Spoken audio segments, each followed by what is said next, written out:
how graves give up their dead, and how the night air hideous grows with shrieks.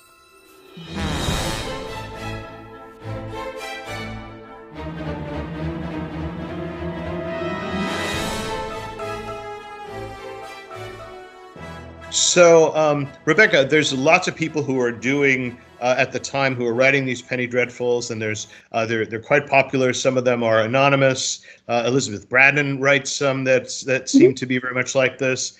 Central to this group and to this genre is Rymer and his family and connections. So, who are they, and what did they do, and how do they contribute to not only to publishing these, but I want to say to the kind of invention of the genre would be a way to think about it. So Rymer's family was really interesting. So to begin with, James Malcolm Rymer, born 1814, died 1884. He is the inventor of Sweeney Todd. A critic named Helen R. Smith disentangled the web of attributions in ads and on title pages that said things like, by the author of The String of Pearls or by the author of Varney the Vampire. And it's possible to trace all of that back to him writing under his own name, which he did infrequently and more towards the beginning of his career. And he had some stylistic tics that are very obvious, that some critics have written about before that kind of back up that maybe he didn't write every word of every serial that he contributed to. He could not possibly have, given what his output was. But I see him as somebody like the showrunner of a modern television show, is that he very clearly came up with ideas, was trusted, and was more or less permanently hired by his major publishers, Edward Lloyd, G.W.M. Reynolds, and John Dix. And he started things off, and they may have been expanded upon or finished up by other people, but he was essentially the creative force behind a lot of the ideas, and that's why they have thematic connections with each other, and also do things like use unusual names from his family as characters.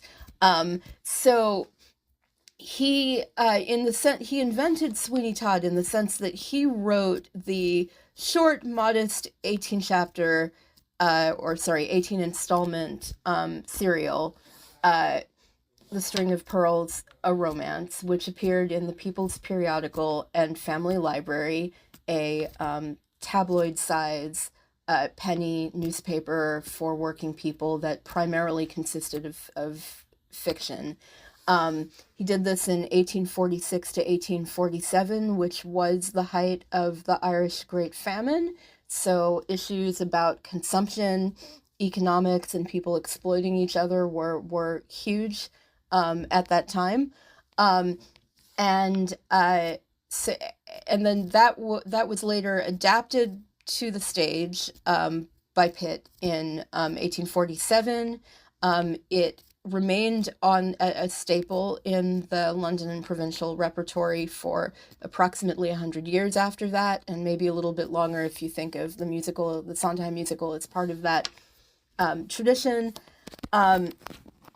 And he seems to have expanded it because he was credited in ads with the expansion in 1850, and the 1850 version is considerably longer than the original and develops a lot of the characters and situations in really new ways. There are parts of both the 1846-7 text and the 1850 text that he absolutely cannot have written.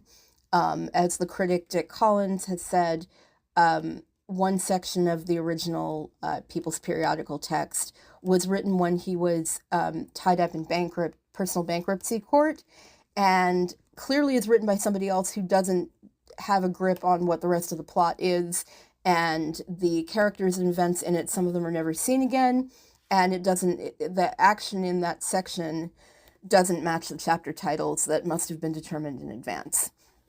So I think those are ways in which penny fiction was highly collaborative, and we're never really going to know the extent to which it was collaborative, but you can still say that Rymer, was the person with the idea of Sweeney Todd, and where he got his creativity from, I think to a great extent, and my book discusses this, is from his own family, that he was the son of an engraver, also the grandson of an engraver. His father, the engraver Malcolm Rymer, came from Edinburgh to London sometime before 1810 when he got married in London, had several children who also became engravers and or artists. Those are overlapping fields, and who practiced those fields professionally.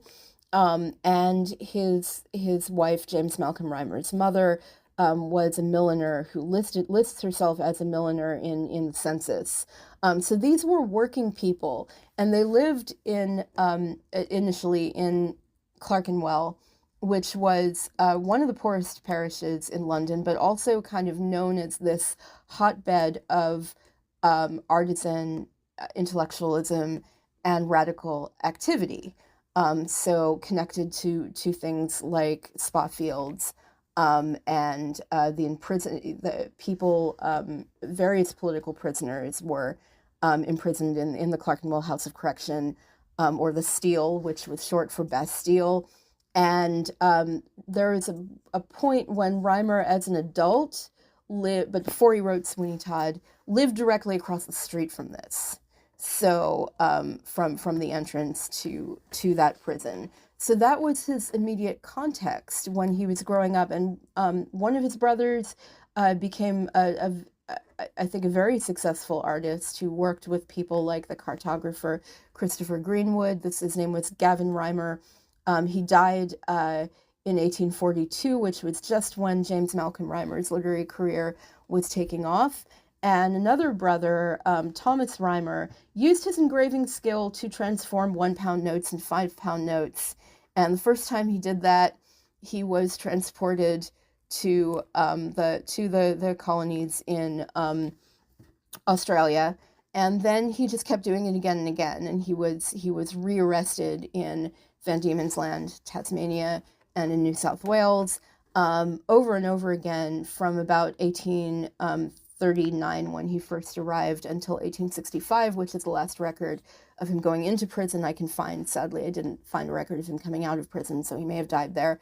In his last trial, one item of courtroom testimony was, well, he had to have forged this note because why else would a prisoner have had, or an ex-prisoner have had, that much cash in notes on hand. And I think after a couple of times when he got caught and tried it again, his method was so complicated. He was found with this bag of brushes and oxalic acid and paint and all kinds of other stuff to make banknote forgeries. I think there is a certain point where he was doing it to get away with it and to show off his technique, as much as for any practical reason. And he really was a criminal artist in every sense of that word.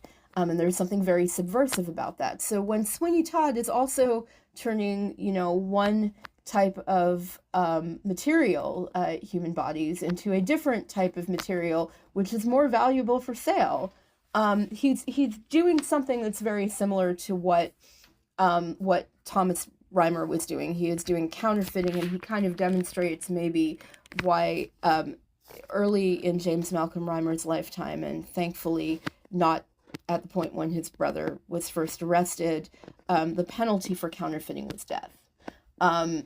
So it was taken as a very serious offense in the way that it violated public trust. And I think the biggest problem with what Sweeney Todd does from Rymer's perspective is his violation of public trust, and how shocked and angry the general public is when they find out, in every version of the story that Rymer had a hand in, what it is that Sweeney Todd has been doing. So in short, Rymer learned from his family that art could be a business, that that engravers took their art very seriously, both as art and as a business with apprenticeships and other kinds of institutional practices. And one thing that the critic Brian Maidment has said about engravers of that time is that they followed the work wherever it went. They didn't say, oh, this is my theme and I won't do anything else. Like they looked for commissions, they followed commissions, and they developed talents, based on what they were being commissioned to do. And I think that Rymer did that in his own writing, that he started out trying to write more expensive monthly, tasteful family magazines, and then that didn't do very well. But he attracted Edward Lloyd, the penny publisher, as a patron, and he starts writing for Lloyd instead, and he changes his audience and his genre according to what appears to be popular as he's writing for Lloyd, and he stayed in the industry from about 1842 until 1870-ish, because he was able to adapt to different trends in publishing, business, politics, family structure, and other things, and he got a lot of that from his artisanal family.